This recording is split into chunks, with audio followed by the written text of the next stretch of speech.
this isn't something that Erin chose to do selfishly. This was something that she died of a result. Like, she had an illness. Depression was a real thing. This was beyond her control. The same way that cancer impacts people. It's not embarrassing. It's not a shame to say that someone's died by cancer. A heart attack has taken their life. So we wanted to give Erin that same grace, that it was an illness that contributed to the end of her life. Welcome to The Narratives of Suicide, the podcast where we bring hope, community, and a voice to those who've lost to suicide. It's where we dispel the myths of suicide.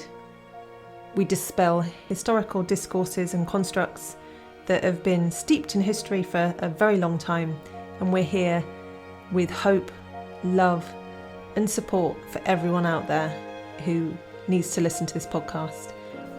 I'm so sorry you're here, but I do hope it can give you something to use in your healing process, to be able to pick up the pieces of suicide and put them back together again in the best possible way that you can. Welcome everybody today to the Healing Narratives of Suicide. We're very pleased to have Kristina here today from Vancouver. Kristina lost her sister in 2013, which is nearly 8 years ago. This Christmas coming. So welcome, big welcome, Kristina. Thank you for being here. Thank you so much for the invitation. Yeah, it's really lovely to have you and for you to share what you're doing, because I've seen a lot of your posts on Instagram. Now, let me get this right. Swim, bike, run, talk. Yeah. That's the name of your Instagram account, because I always do it the wrong way around. I think run, is it? Which is first? So it's swim. Swim, bike, run is the typical triathlon. And so then I sort of coined the term for Instagram, swim, bike, run, talk. Yeah, perfect. So hence talk, give you a platform to talk about what that is all about, because there's lots of posts on there about you swimming, biking, running, and talking about suicide. So yeah, tell us more about that, what your goal is, Sure. Probably very similar to everybody. COVID, when the pandemic hit, I was working in the travel industry. And so that came to a screeching halt. And I had a lot of time to just sort of like sit with my thoughts, and to back up a lot, but I won't get into it at this point. When we lost my sister back in 2013, my family decided almost immediately that we were going to talk, that it was something that she wasn't able to do through her journey, especially near the end. And talking was very hard for her to do. But we decided that we can. And so we will talk. So in some way or another, I've been talking since 2013 through the pandemic. It really gave me the time and the headspace and maybe stillness to think about how I could be a little bit more purposeful with talking. And I really sort of honed in on the concept of wanting to support people impacted by suicide. You know, I can't, thankfully, like that much resonate with what Erin would have gone through in her story, but I definitely know what it feels like to lose someone to suicide, the complicated grief, the sort of figure eight of emotions, and the years that, like, here I am 7 years later and I'm full and I'm happy and I live a great life, but it's still this thing that I think very much defines me, like that part of her life. I often think about my life as being before and after Erin's death. Resonate with that. Yeah. So it was probably about December this year where I really was looking for ways that I could lean into this concept of supporting people impacted by suicide. And there's a few ways that I'm doing that now. But one of them, again, was just actually that idea of like talking and what sort of audience do I necessarily have, or what does my network look like? And around that time, my friend, I had just been picked up running during COVID. I started to like run every day. I wasn't working. And by January, my friend threw the idea out there that we might sign up for a half Ironman, which is a 70.3. I've never done a triathlon before. I didn't own a bike. I was a competitive swimmer growing up, and I had been now running for 6 months. And I'd done a few half marathons in the past, but I was like, okay, I'm up for the challenge. Again, I had the time. And so very quickly, I was like, this is perfect. This is going to be my vehicle. I'm going to swim, bike, run, talk my way to my very first half Ironman. and use it as a way to maybe just have a reason to talk. Of course, I have my personal Instagram, but everybody in my life knows about this like journey that I've been on, like in regards to the loss when it comes to my sister. But this was like an opportunity to just be a little bit more specific and intentional behind it. And it's been pretty cool too. Obviously, like in training for a triathlon, you have a lot of hours by yourself, moving and thinking. And so, not to sound cliche, but it really has also helped give me that motivation. Just even thinking about my sister, thinking about what she, near the end, my sister couldn't even get out of bed. Like it wasn't a choice. Like when I'm mornings when I'm like, God, do I want to go for a run or not? I can go for a run, and yeah, it's a different mindset. So that's what's kind of like brought me to swim, bike, run, talk. And unfortunately, also because of COVID, the triathlon was canceled. It was about a month ago, originally, the first one I signed up for. But I did the virtual style. But I'd say, like, on the plus side, that means I still technically haven't done it. So I can still continue to swim, bike, run, talk my way to my first half Ironman. Yeah. Okay. Okay. So quickly, what is a half? What do you do in a half Ironman? That would be good. Yeah, it is a 1.9 kilometer swim, typically an open water swim. Good. A 90 kilometer bike ride, and a 21.1 kilometer run. Wow, back to back, one after the other, out the water, onto a bike. Yeah. Off the bike to run. Okay. Yeah. Yeah. And it's not just the day itself, is it, to do that? It's the actual training that's involved. That's the hours, isn't it? The hours put into all of that. Yeah. Having to do training on the bike, training swimming, training running. It very quickly became like a lifestyle, right? It's like I was following a training program, and then it was usually 2 days, Mondays off, and like a longer day on a Sunday. So yeah, but what's been cool about that too is the community that's come with it. So I joined a triathlon club. Again, I'd never done a triathlon before. So I joined a club. And one of the things that I learned in that space is it's very common, like people, they say, a lot of people will coin the phrase like, I try for. So there's somebody or something that they're doing their triathlon for and putting this effort in too. So it's been neat just to have those conversations, even within that small community, about what's led me ultimately to commit to this triathlon as well. Yeah, gosh. And I guess that those I'm doing it for is diverse, everything from anything. Yeah. It's like the marathon. When I ran the marathon, when you see all the shirts on with all the different heritage, you're like, yeah, wow. Do you know what I mean? It's like, and there's so much purpose behind it, isn't there? And like you say, I spoke to my brother on my marathon. It was just like, yeah. And when I got really hard, I was just like, Andrew, come on. I just felt him almost lift me up and kind of go, yeah, come on, just keep going. And it's so powerful, isn't it? To feel that. Amazing. Like sometimes I'm like, I don't know if I believe in like, I don't know what I think about like when you see these little signs, for example, but one of the ones, like something that really resonated with my mom ever since my sister passed away, like dragonflies. And when I when I was doing the swim component of the triathlon in July, I was out there, I was probably about a kilometer into the swim, so just about halfway. And then I see this dragonfly swim right beside me. And then when I did the run, it's a 21 kilometer run, and I did it from my house and back all along the seawall in Vancouver. And I counted 8 dragonflies, and I don't even really see them. It doesn't really stick out, but I'm like, so I don't know if it's one of those things, but even if it is or isn't, if it's a sign, from Erin, it's just like, I'm constantly like connecting that to her. And so she's just popping into my head, like all along the way. Yeah. And whether real or not, it's still for us. I think you've got to feel into your heart if it's real or not. If it's real to you and it's real to the relationship with your mum or your sister, then yeah, that's enough for me to go, yeah. And it's enough for us to spur us on and help us, whatever it is. Oh, yeah. My family, actually, that was one of the ways that we really grieved together. I don't know, or kind of healed together at the beginning, is we would share these stories of these like moments that were so coincidental or serendipitous and very Erin, like we call them like these like Erin moments.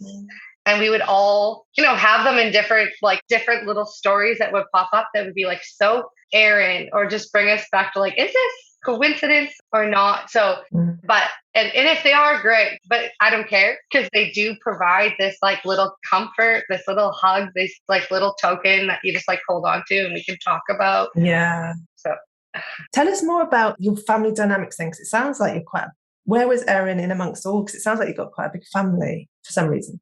I'm the oldest of 3, and Erin was the youngest. So So myself, and I have another sister, Robin, who's 2 years younger than me, and then Erin was 6 years younger than me. And then my parents, we have like a few cousins and aunts and uncles around here, but we were definitely a close family. But it was with Erin and I being 6 years apart. We were never at the same school at the same time. We were never on the same team.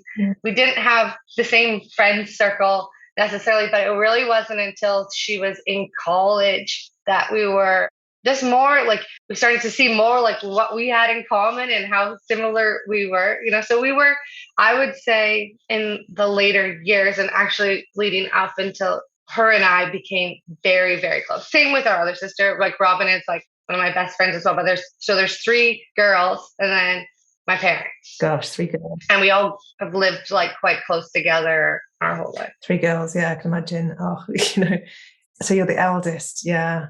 And yeah, it sounds like you've all had this really close bond. So all of you as a family said, we're going to keep talking about it. How did you do that in amongst the grief? Yeah. How did you? Because that's a real different thing I've heard. I've never heard a family in suicide say that. Most families split up in some way or another, find a lot of angst, a lot of silence, telling certain people. Yeah. It's unusual, if you like, to hear that. And it sounded like you did that for Erin as well. It sounded like it was a real conscious decision. Tell us more about that. Sure. To be honest, I remember it like quite vividly. Like my sister died just 2 weeks before Christmas. And when we were sitting down, I remember sitting down and we were discussing Erin's service and what we were going to do, and if it's going to be before Christmas or after Christmas or what the message is. When Erin first passed away, she had been missing for a few days. Okay. And so when Erin was missing, there was quite a bit of, people looking. There was literally a missing person poster. There was everyone sharing it. Imagine like Facebook and Instagram wildly. I was actually in Thailand at the time that this all happened, and I almost completely missed it with the time change and what was happening. But there was about 24 to 48 hours where people were actively looking. So when there was one piece of like sharing was as a result of like, it was obvious that something had gone wrong or there was an accident of some sort. We didn't come out and say it just immediately right away, but as a family, we decided like, first of all, one of the things that Erin really struggled with, and she didn't verbalize it a lot, but I know she really struggled with the stigma, with the concept of being not only not having the right words, but maybe just like that people really couldn't understand what she was going through. I always was saying like, if she didn't call her friends or if she didn't see her friends, it wasn't because she didn't want to. She desperately wanted to. She just felt so ashamed of what she was feeling. She was a vibrant, effervescent, like educated athlete, like big network of friends. And when she struggled with depression, it came on hard and fast. And it was, I'm sure, very confusing for her to even rationalize. And it wasn't something that she was comfortable talking about with most people. And at the end, she dies by suicide. And we decided very quickly as a family that if it wasn't something that she could talk about and we could talk about it, and we wouldn't necessarily have to talk about her story, but we could talk about her loss, normalize this, like speak truth into what this is and not be ashamed that this is something. I think obviously there's a lot of stigma, there's a lot of confusion, there's a lot of judgment when it comes to that. But we were really of the mindset that this isn't something that Erin chose to do selfishly. This was something that she died of a result. Like she had an illness, depression was a real thing. This was beyond her control, the same way that cancer impacts people. It's not embarrassing. It's not a shame to say that someone's died by cancer. A heart attack has taken their life. So we wanted to give Erin that same grace that it was an illness that contributed to the end of her life. And while I believe deeply that it's an illness that you see a lot of people heal from, live through, go on to live, thrive, and have good lives, it doesn't have to take everyone's life. This is what happened in Erin's case. So we wanted to be open about that from the very beginning. And that started with even at Erin's service. And the pastor really spoke really eloquently and beautifully to the fact that this is why we're all here. We're grieving this like terrible loss of a 24-year-old because of ultimately an illness that was beyond our control. And it's not something that we all understand. And unfortunately, I think that we have a long way to go before we can to understand this. And for me, that really, for me, one of the things I initially threw myself into was learning everything I could about this to try to understand. And I'm so thankful that our family chose to talk and talk open and about it, because in doing so, we've also gotten so much back. Literally, I understand why people are uncomfortable talking about it. It's a heavy, hard subject. But at the same time, had I had to go these last 8 years and hold that in out of risk, whether it be like out of respect for certain people in my family or different thoughts, I think my journey would have been really different since it's been extremely helpful and healing to be able to talk. Gosh, yeah, it sounds really respectful to Erin, which is a lot of healing in that, isn't there? That you're respecting her by telling not her story, like you say, but recognizing that nothing she did was wrong. It was something she did from, just like another illness. And suicidology is, looking into suicide and why it happens. And we're trying to pick apart, the reasons behind it. And it's really difficult because there's no blood test like in physical illness. It's really hard to pinpoint, is there a point where you can interject and stop or prevent? And there's lots of different explanations for that, where some people say yes, some people say no, some people say, because the stories are so different of Erin, my brother. Yeah. All of those stories are different, but also our stories are different as well now. And they're so complex. Like you say, it's a really complex, heavy story, isn't it? Right. I was going to say, I always describe it. It's like, it's not like a broken bone. There's, so many other things out there, like a broken bone. We've seen it. We can x-ray it. We know that a cast will fix it. We can like monitor the progress. On top of it, we'll all, everyone around, you're right-handed, you broke your right arm. You're very comfortable telling somebody what you're going through. They're going to help you out because you can't write or you can't type, but they're going to tell you their stories about when they broke their arm, and they're so happy that you're, it's a very obvious fix. And then when it comes to mental health, when it comes to depression, which is what Erin really struggled with, I mean, it's far more complicated, and you're dealing with somebody who still has, like, you're only getting to hear what this person is willing to say, as vulnerable as they're willing to be.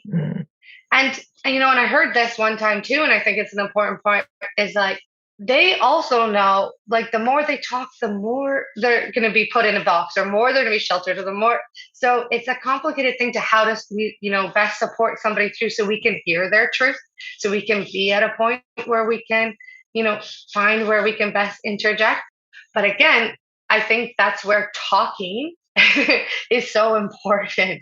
Like, we need to be having these conversations. We need to be normalizing the struggles that people go through, rather than shaming them.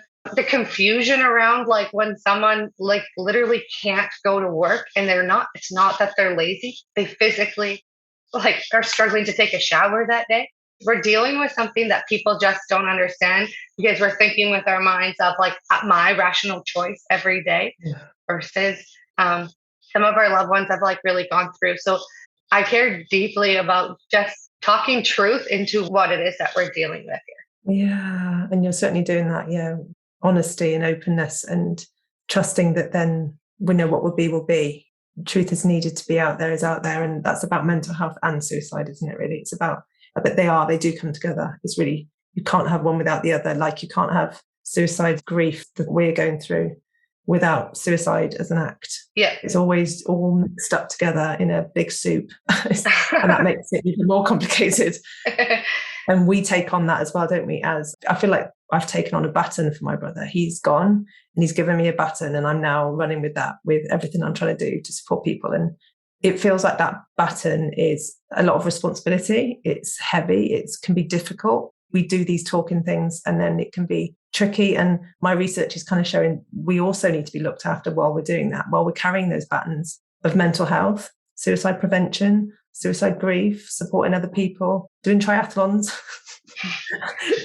I love that concept of, like, wearing that badge. I think too, almost, maybe it's my big sister role, but I felt like I wanted to leap to defend her. And that's a complicated thing too. I don't want to say that, like, it's something that I support suicide in and of itself. So that's a very complicated thing. But I just want to defend what she would have been going through. potentially like some of her reasoning, like I'm sure like you could speak to it more, but just the concept of, the misunderstanding that someone thinks that they're doing something like that they're a burden or that the world's going to be better off without them. And that's obviously wrong. It's clearly wrong. We can attest to that clearly, but they're struggling with something different. And so I have been very quick to leap and like, I want to pull down those things about like when people say it's cowardly or people say like, how could you, or are you mad? I'm thankful. And I understand why people feel anger and I understand why people feel mad. And to be honest, I'm very thankful. That's just not one of the million feelings I have felt since. Like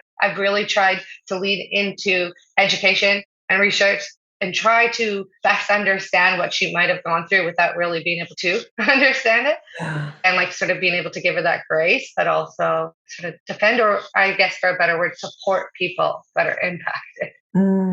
Yeah, it sounds like you did a lot of research on suicide and mental health after you lost Erin then. So there's a link there with what I find is that we almost have to develop a relationship with suicide because it didn't exist in our world until that day. It certainly didn't.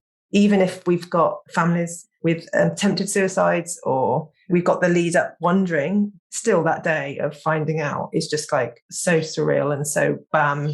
It's just like the most, I can't even explain what that feels like to suddenly have that in our lives. And I feel like we develop a relationship with suicide and mental health by doing certain things, like triathlons, or by me doing my research in it. Yeah. Because we suddenly got to develop a relationship with this construct called suicide, which we didn't even entertain before that day. And now it's part of our loved one, very, very close loved one's identity, if you like.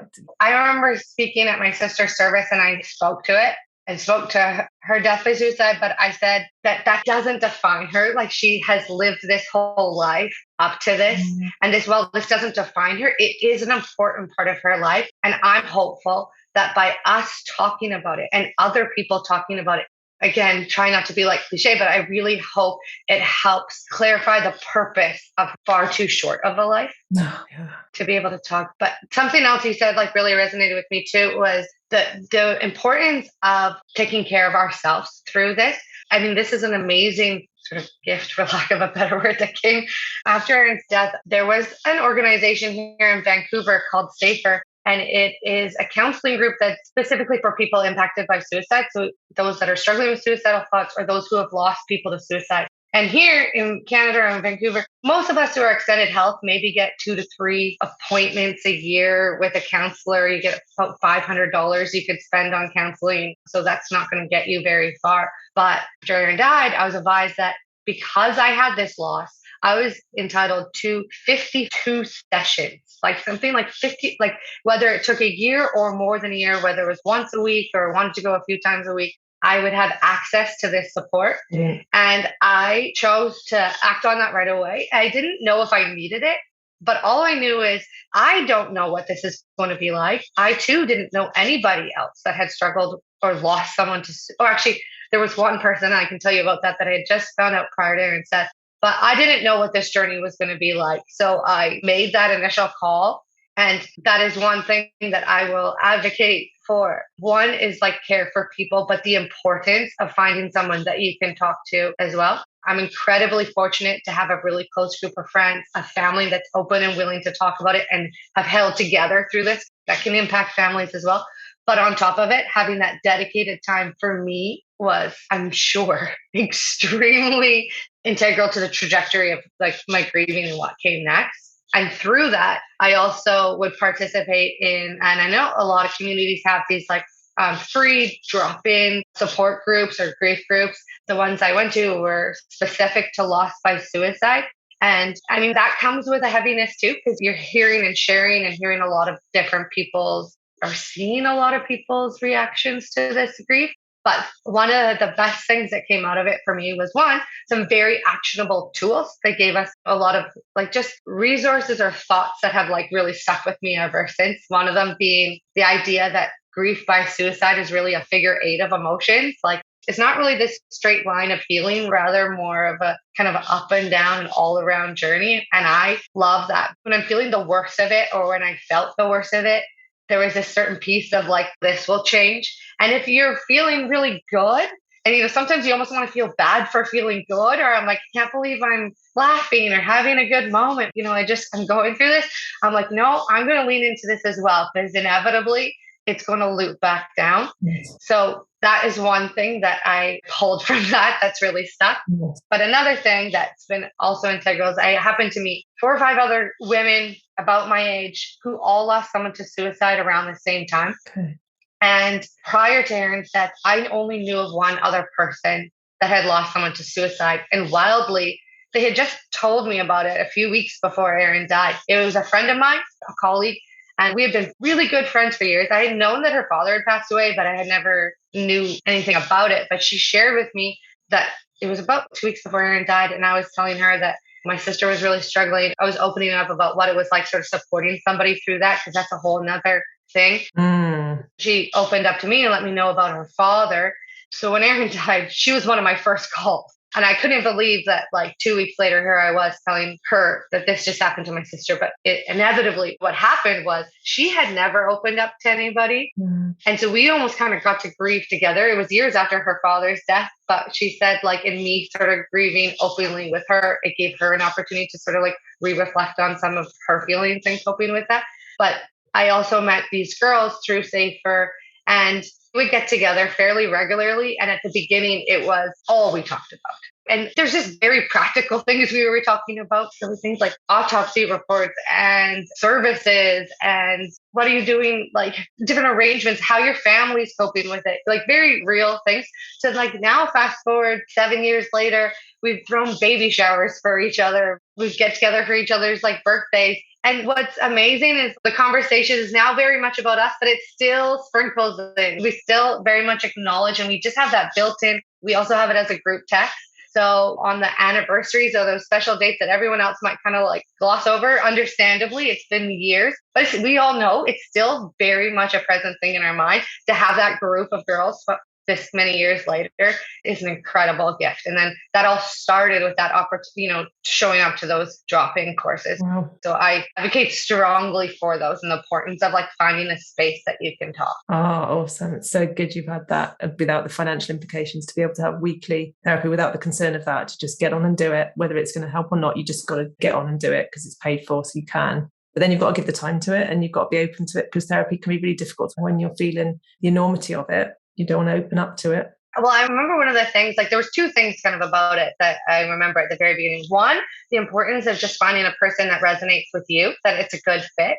My sister, Robin, and I were very different. We're a lot the same, but our counselors were very different too. And we would often sort of share, it's in the way we kind of got a 2-for-1, right? We would a little bit share some things that we got out of each of our sessions. But I know her guy wouldn't have ticked my boxes in the same way as the woman that I was speaking to. It's she really suited me. And I think that's an important consideration is and I know we don't all have that gift, but oftentimes there's the opportunity to at least have a meet and greet, get an understanding of if you think this might be a good fit for you. Oh, yeah. So I think that's incredibly important. But the other thing that she said to me on my very first day, she's listen, you're here because of your loss and because of what happened to Erin, but this is for you. So whether we talk about it ever or we focus on your life moving forward, whether that be relationships that are inevitably going to change, jobs, and how do we go back to work? We all get our few weeks off or whatever it is, but you're going to struggle through that. And what is that going to mean for your career? All these sort of things. She's this is about you. And that was a pretty special, I think important consideration that is, yeah. And what that means for me and what that means for you and what that means for someone else in terms of grieving may or may not mean speaking about it in depth, all the time. Yeah. But it could mean speaking to now what for you. Yeah, totally. Yeah, because we have to rebuild everything, don't we? Rebuild our belief system and everything, because it shatters it all. So I do think that's what I did in therapy for 3 years. Just who am I now in the face of this? How do I live with this now? And where do I direct my life? And I think that's where then you come into certain practices like you have done with the triathlon, where you get to speak and have a platform. And then with that platform, we touched on this before we started recording, but the idea that then when you speak like you are now, how healing that is to tell your story, to speak from that place of value that you decided, I'm going to keep talking about this, us as a family are. So now you're doing that 7 years on, nearly 8 years on. And the power behind that is huge, I think, the healing power behind that. Yeah, I actually have a pretty cool story that I can share when it comes to talking. But yeah, to reinforce what you just said, talking for me has been for sure what's helped me cope the most. So, like I said, whether that's talking with a counselor, whether it's been like sharing and talking with friends or my family, but then speaking openly. So, prior to just funny timing wise, I'd been working in professional sports for about 7 years before my sister had passed away. And I worked in soccer or football. And the supporters culture is very big. I know, in the UK it's huge, but in Vancouver and Major League Soccer, we have like a bit of the same sort of like concept with when it comes to like the supporters group. But one of our major club sponsor, our jersey sponsor was Belge, big mobility company in Canada. And every year they would do this event. It's called Bell Let's Talk Day. And so they would donate 5 cents from every text message or tweet that used the hashtag Bell Let's Talk. And the whole idea behind it was to start to drive a conversation around mental health. And they would use those proceeds every year and donate to different mental health charities and programs in the country. So I was familiar with this day, having worked for the Whitecaps, because they were, like I said, like one of our major club sponsors. So it was a day we always supported. And I didn't think too much of it, to be honest, but I would participate in it. Well, that day was in February. And so it was about the end of January, beginning of February. It was probably about 6 weeks after my sister died. And it was like the first Bell Let's Talk Day. And I just remember just feeling so helpless at that point. Just I couldn't save my sister. I didn't know what to do with myself in that moment. And I literally sat on my living room floor and I tweeted all day long. I used the hashtag Bell Let's Talk, and I coined the hashtag Talk for Erin. And I just talked, and I was like, all I'll do is it's going to be 5 cents for every tweet. And if that's all I'm going to do all day, this is what I'm doing all day. So I tweeted like crazy. And at the time, all of my Twitter followers were a lot of people in the soccer community, which meant a lot of people in the supporters group. So then I started to see people retweeting it, messages back. My inbox started to get full. There'd be messages saying, I've lost somebody too. I'm here for you. It was a real like kind of like public way and like my bubble of sort of sharing this like more openly. Well, fast forward to August. My father and I were going to a Whitecaps match and we were out for dinner first. And my phone started blowing up. And I was like, what is happening? I'm just getting all of these like pings, pings, pings, pings. Well, the supporters group, it was World Mental Health Day, I believe. And it was one of those big international days. And they decided that what the supporters group did on their own is they decided to each make a pledge in the amount of their favorite player's number for every goal the Whitecaps scored. And they took that money and they donated it to the crisis center, which here in Vancouver is to support people struggling with suicidal thoughts. Yeah. So I'm sitting with my dad at the table and I see my phone light up, and it's strangers. These are hundreds of people that I don't know, but they're all just making these pledge and using the hashtag Talk for Erin. Uh-huh.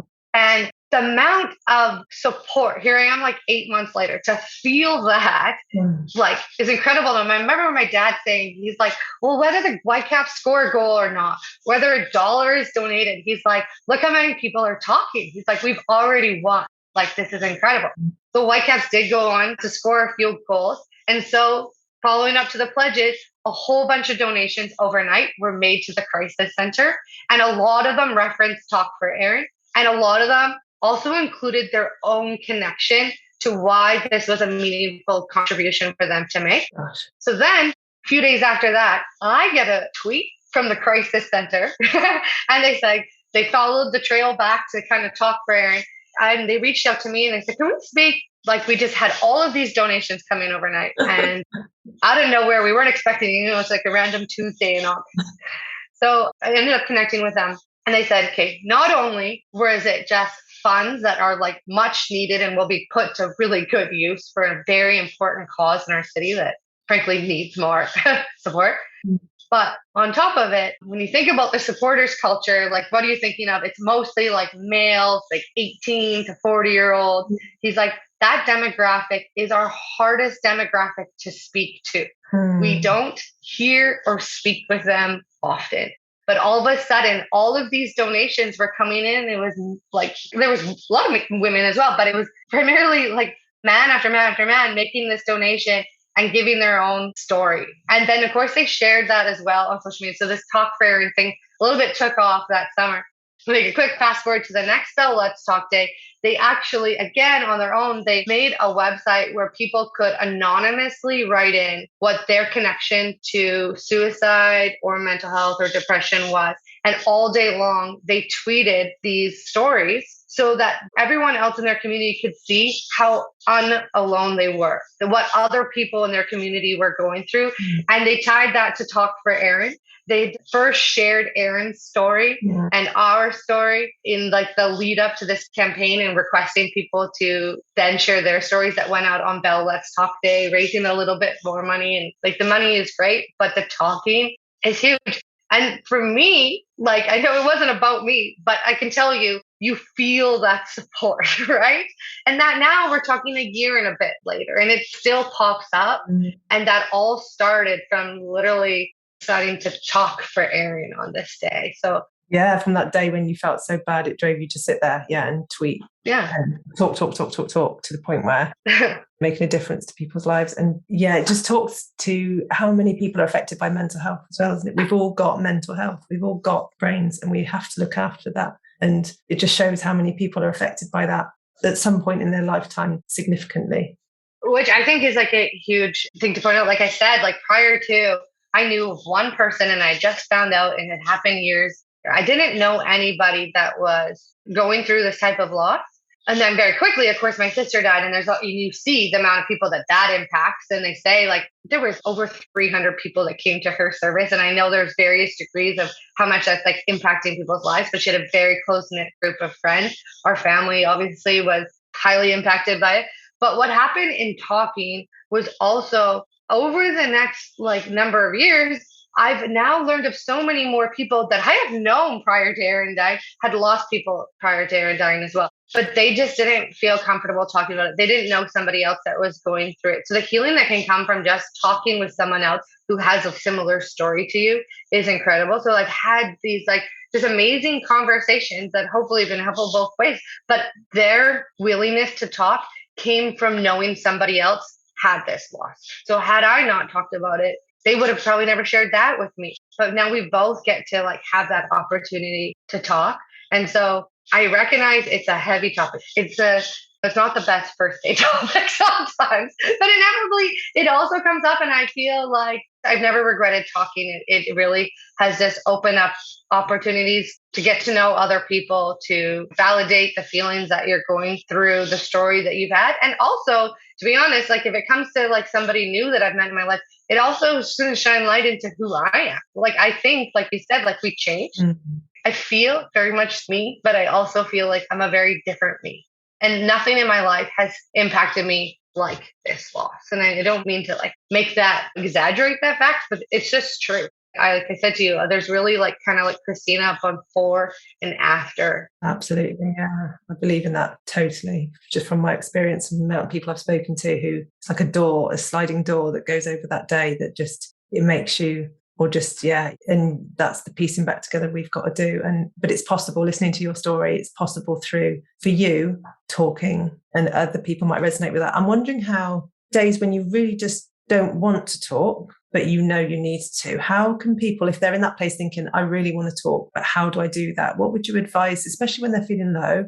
It might not be the right time for them. They've got to feed into that, haven't they? Feel, is it right for you right now? How can you negotiate, find the right platform, I guess? And even if they're feeling rough, how can people engage with that? What would you advise?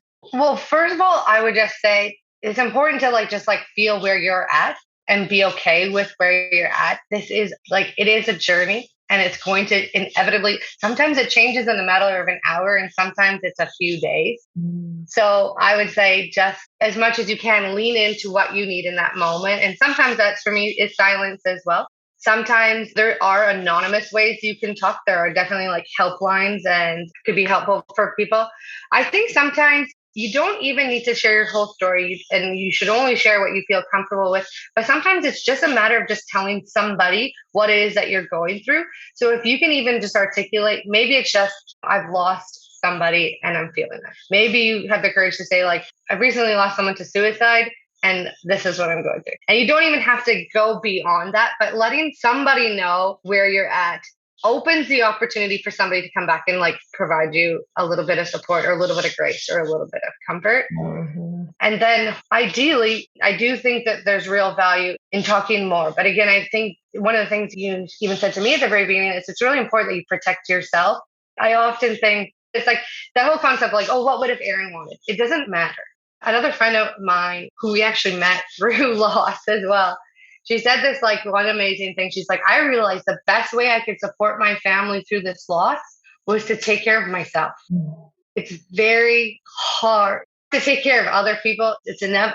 I realize the people around you just want to make you feel better or feel happy, but I don't want to feel better. I don't want to feel happy all the time. Sometimes I just want to find that space where I can feel what I'm feeling. So for me, I would do things like if I felt like the feelings kind of bubbling, I would just lean into it. There was this one song that I would always play that would just make the tears like pour. And I would play it on repeat over and over and over again until I literally couldn't cry anymore. And then that helped. Weirdly, we even have pictures on Christmas Day, which was like 2 weeks after my sister died. It was the first time our family was together for something other than just grieving over my sister's loss, but we were together with our whole family. And I have a picture of us like cheersing a Milwaukee beer. And it looks silly, I know, on the outside. Someone would be like, how could they be smiling and cheersing a beer? It's like, you know what? You can still experience joy. And we had this fleeting moment of like, here we are. And I was happy that it wasn't about like the loss for a second. Yeah. So I just lean into like however you're feeling.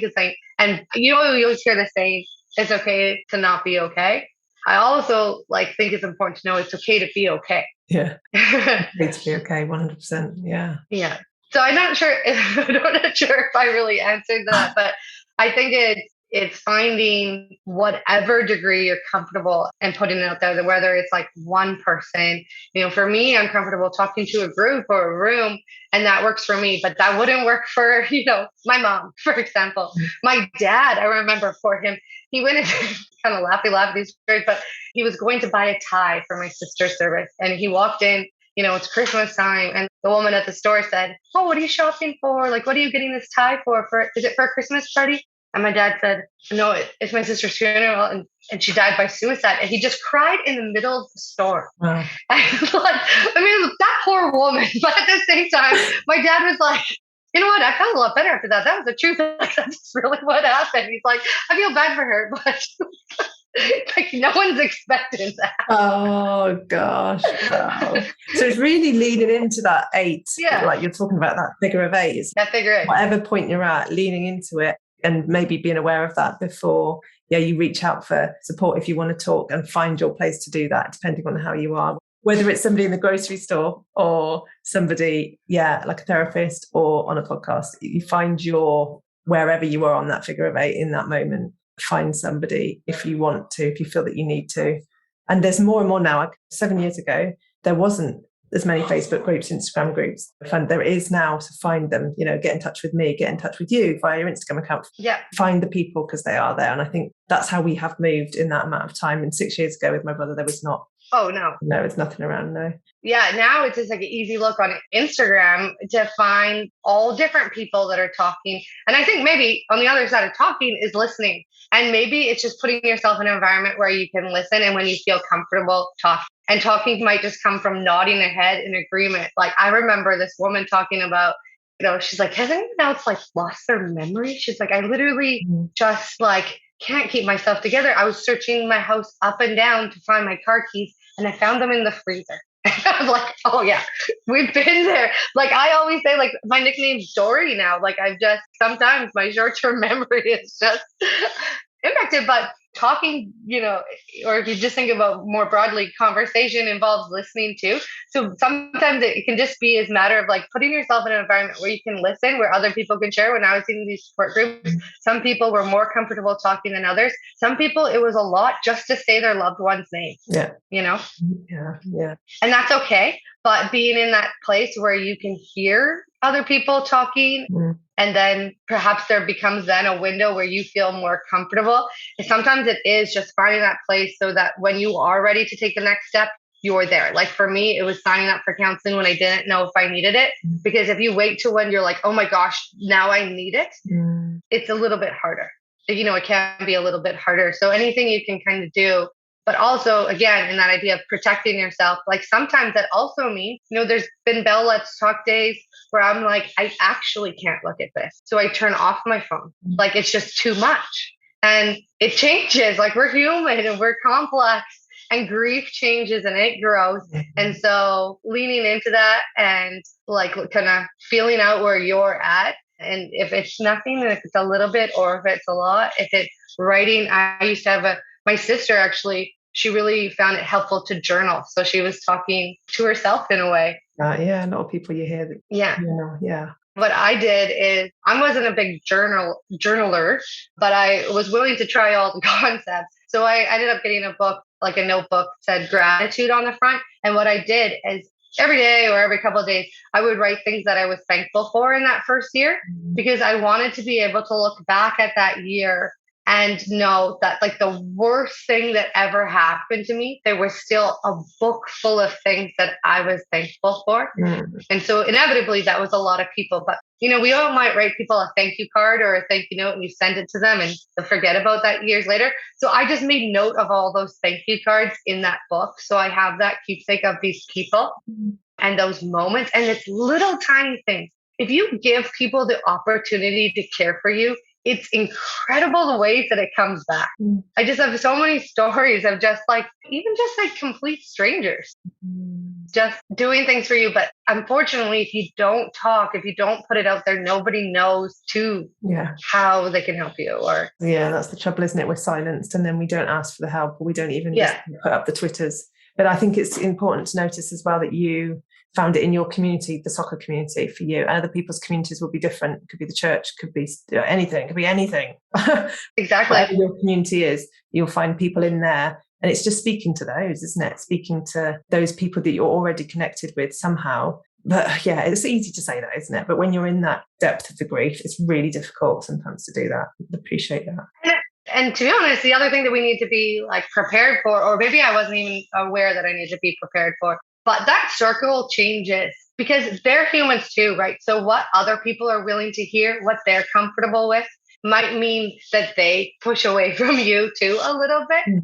I haven't lost friends over it by any means, but for sure, my like tight group, the ones that I've really spoken to, like I said, like it ended up being like this group of strangers, not some of my best friends. And that's okay. Yeah. I remember one time being out at watching a hockey game or something at a bar, and I ran into one of Erin's friends, and it was not long after she died. So we stopped talking, and then someone was like, guys, can we say that for another time? Like it's a hockey game. And I was like, yeah, like it was taking up 99% of my bandwidth. And and I realized like, kind of like fair enough. Maybe I wish I didn't say that, but at the same time, what other people are willing and able to hear or comfortable hearing, we don't know everybody's story. And so I would say it's not unusual that sometimes like our circle of friends or our go-tos might change through this loss when it comes to talking. Yeah. I find I just share different things with different groups now. So yeah. I was 45 last month and my brother was 44 when he died. So for me, my 45th birthday was really difficult because he will never be the age I am now. And he was my eldest brother, you see. So he was my eldest brother and he will never be as old as I am now. And that's for me, my birthday this year was really difficult. I can imagine. And of course, I wouldn't say that to anybody, actually. I just, it's my birthday, happy birthday. Didn't mention it to my brother at all, to anybody other than a group who I know understand suicide grief. And I just said, this is the thought process I'm having around, and I'm glad I can share it with you. And I didn't want any more than that. I didn't want necessarily a lot of empathy back or a lot of feedback. I just wanted to voice it, to say it. Yeah. But this is going on in my mind right now, even though I should be happy and I should be celebratory and I am with everybody else. But I just wanted to put out there, this is really weird time for me. And then I spoke to my brother as well. Metaphorically, I spoke to him. I spoke to him and said, this sucks. Did a bit of talking to him too, because that's another way of me talking through things. Yeah. Even though I don't get a response, I know what he would say because I know him so well. Yeah. So that's enough for me. Well, it has to be enough for me. So I use it. I really appreciate that. I also think that what's interesting, like kind of what you said about the date, was one of the things that I noticed is where I've kind of like shared with people since when it comes to supporting people just with loss in general, is that dates are curious. So like for me, it's not necessarily like the big, the Christmas day or her birthday or all these like inevitably you usually get a little bit more love on those days, like where people like will reach out or on Erin's birthday or say something. But it's like the random Tuesday, or you said like it's like your birthday that doesn't necessarily resonate with someone else, but this would be a thing that you would connect to them that you're feeling it. Yeah. Because I feel like when it, like for me personally, when it's come to holidays or big events or ones who inevitably think that you would miss that person the most, of course I do. But I also think I expect that and I'm planning for that. Of course, like the first Christmas, the first family dinner was weird because you're usually putting up 13 plates on the table, but then we only needed 12. So that was weird. But a couple of years later, we need 12. So we put 12. So it's not weird to put 12 anymore. But it's just like, I remember going by this, like one day, it was about 2 years after Erin died, there's this annual shoe sale that happens like in downtown. Mm-hmm. And I walked by the shoe sale. And the last time I had been there was with Erin. And Erin was a professional scuba diver. And she was going to go down to Honduras for the summer to teach. And we went in there and bought her for her birthday a pair of shoes that she took to Honduras with her. So I'm just walking down the street on a Tuesday and it was seeing this shoe sale that I was like, whoosh. Like it just overcame me, but I couldn't feel that like degree of like whooshness, I guess, for lack of a better word, like on her birthday. Yeah. On her birthday, I was planning for it. Yeah. And so you get a lot of love. So one of the things I like to tell people if they're asking for like how they can support somebody is actually think about to put it in your calendar to reach out to them like the third Thursday in March. The first Monday in November, like literally random dates to reach out and connect and invite them to go for a walk. One of the things I had to actually like tell my friends is like, I used to be the person that planned everything. I threw the baby showers, I threw the parties, I'd have people over to my house, but that just didn't feel like something that I was able to do in that time. And I wasn't open or wanting to come to every event either, but I wanted to keep being invited. So I'm like, I need you guys to keep inviting me and I will come as soon as I can come. But me not sending the invite is not me not wanting to be there, but it's just me not able to do that right now. Oh, no. Yeah. So tell people when you're at. So kind of like letting people know. But like, I think that those things that have really meant a lot to me, or like my parents that have been really helpful in our group, has been those like random Thursday nights, inviting you over for a beer or coming and bringing you coffee on just random Sunday morning. Because inevitably, and you can probably, I'm sure you kind of felt the same, like grief is always, it's not just on those big events. It's not just on those milestones and we're prepared for those, but it's those random days in between or years later where those moments mean a lot. Those check-ins go a long way. More so than we probably need it in those first couple of weeks. In those first couple of weeks, I remember my parents' house was just full of flowers. Like there wasn't a surface that didn't have flowers on it, right? Yeah. That's amazing. It's one way for people to show, but 8 months later, when the flowers are gone, the grief is still there. Yeah. So to have that person to take you for a walk or invite you over to their family barbecue when you really need people's presence goes a long way. Yeah. So it's up to us to communicate where we're at as well as people to come forward. Oh, how do people get hold of you, or what can they do to help with your travel? Are you fundraising or anything, or are you just literally doing it for fun?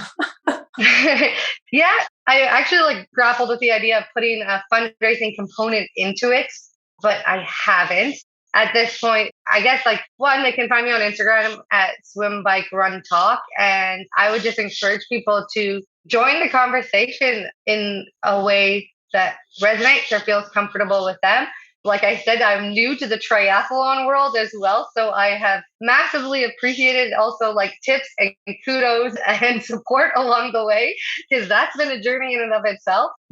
And hashtag talk for Erin as well. Talk for Erin. So talk and then the number 4 and Erin, ERIN. So talk for Erin. And if anyone's inclined to, then the crisis, we can put the link in there for that centre. If anyone's drawn to fund, to donate to that, we'll put the link in. Absolutely. It's an amazing cause that helps a lot of people, but unfortunately is not even able to help all the people they need to here. So, and I'm sure like in your communities, there's other similar ones, but in Vancouver here, it's a crisis center, BC. Okay, brilliant. Thank you so much for being here. Really appreciated your honesty and your talking. It's been so interesting. Thank you. Yeah, and you just sound so bright, bubbly, like we say, considering it's nearly 8 years on. You can hear there's been the pain, but you can also hear that you're okay, you're doing okay. You can really hear that. Yeah, I know, especially when you're at the beginning of it, you can't imagine ever feeling okay. And I always like to say, I don't feel better. I just feel different. And I feel how I felt along the way has evolved. So has the grief. So has the ability to cope with it. So has the understanding of what leads to what and what I'm comfortable with. So I feel different. And I hope like from my family's perspective too, like we demonstrate that there's still joy. And to be honest, one of the feelings I had that resonates strongly with me now in a way that I never physically felt in the same way before was gratitude. And I don't mean that to sound that cliche, but I had this incredible sense of gratitude that's come after the loss, the way like the community has come around me. Whether it is like the Southsiders doing the fundraiser, like that night in August, like I feel this acute sense of gratitude that I never physically felt before. And we always say, like, I would never choose some of the good things that have happened in my life since over Erin. I would take Erin back every single day. But unfortunately, like, I can't. But I can take in like all of these good things, these great conversations, these like meaningful moments, these special things that have happened as a result or since. Maybe it's just since. So I hope that we can kind of demonstrate that like it's okay to feel not okay and it's okay to feel okay and it inevitably changes, but at the same time, joy can still exist through grief. And it's all about a little bit for me, it's just been kind of like finding that path to it. Wow. Yeah. Lovely. Brilliant. Thank you so much for being here. Really appreciate it. Thank you. Thank you so much for giving people the opportunity to talk and to share. It's really important. So thank you. Thank you.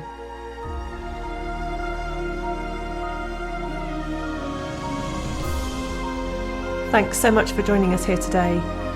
I hope it served you and given you something for your journey with suicide.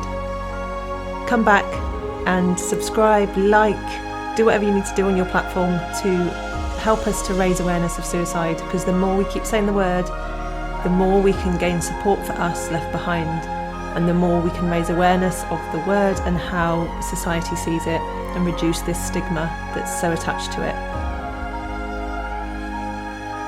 Please get in touch. You can find me on my website, suicidegriefsupport.com. I really want to hear from you.